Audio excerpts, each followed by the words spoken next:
Haleluya, salam berkat sukacita buat saudaraku sekalian.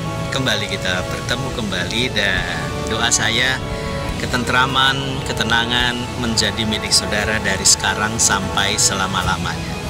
Bilang amin saudara, karena itu sesuatu hal yang pasti. Saya pernah melihat seorang bayi yang baru lahir.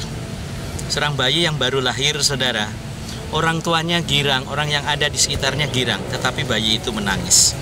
Tetapi bukan berarti tangisan itu menjadi sebuah kesedihan bagi keluarga, tetapi justru tangisan bayi, kegirangan, tawa bagi keluarga, apalagi bagi mama dan papanya, saudara. Tetapi sebaliknya, pada saat ada manusia yang mati, maka orang itu tidak akan pernah bisa berkata apalagi menangis. Yang menangis adalah orang yang di sekitarnya. Jadi ada dua dimensi yang perlu kita pahami. Pada saat manusia lahir, dia menangis. Tetapi pada saat dia mati, orang yang ditinggalkanlah yang menangis. Pelajaran apa yang dapat kita petik, saudara? Ini hendak menunjukkan kepada kita bahwa sejatinya hidup itu singkat. Maka kalau hidup itu kita sadari singkat, saudara, kita harus pegang baik-baik keteguhan hati kita, iman kita terlebih, dan tidak boleh pernah goyah. Karena pada saat kita meninggalkan Tuhan, itu adalah sebuah kerugian. Kenapa? Ada yang mungkin dulu kita tidak percaya kepada Tuhan. Pada saat perjalanan hidup kita remaja baru bisa percaya. Atau mungkin pada saat kita jatuh baru menerima Tuhan. Pada saat kita udah salah langkah, salah jalan, baru menerima Tuhan. Dan akhirnya ada orang-orang justru yang di luar tadinya bukan sama sekali orang percaya, tetapi malah dia bertahan. Tetapi ini dari lahir dia percaya, malah terhilang. Saya teringat firman Tuhan di dalam 1 Petrus pasal yang kedua, dikatakan demikian.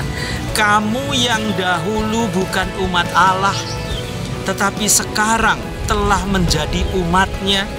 Yang dahulu tidak dikasihani, tetapi yang sekarang telah beroleh belas kasihan.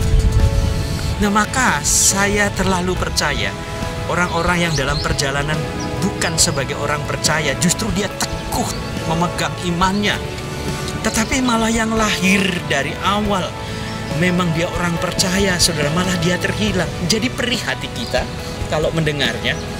Hati kita jadi ternyuh, hati kita bisa menangis mendengarnya, karena dia belum mengerti kasih dan kebaikan Tuhan. Dia kalau begitu belum beroleh sebuah kelepasan dan kebebasan. Ia mungkin masih teringat terhadap masa lalu yang mungkin membuat hidupnya makin jauh dari Tuhan, tetapi tidak mau keluar. Dan ini berbahaya, saudara. Atau orang yang masih terbelenggu oleh dosa, sehingga dosanya itu mengikutinya kemanapun ia pergi, tetapi anehnya dia tidak mau bertobat. Dan ini adalah sebuah kerugian buat dia. Saudaraku yang dikasihi oleh Tuhan Yesus, pelajaran yang dapat kita petik adalah yang pertama, bahwa kita ini adalah umat Tuhan. Kalau kita adalah umat Tuhan, kita tetap pegang baik-baik kepercayaan Tuhan kepada kita.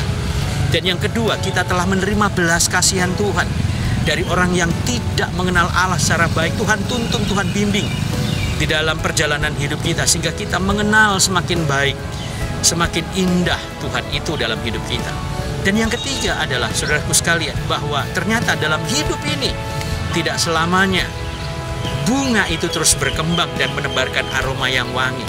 Kadangkala bunga itu lingsut mati dan akhirnya tidak terlihat lagi. Ini adalah gambaran kehidupan kita.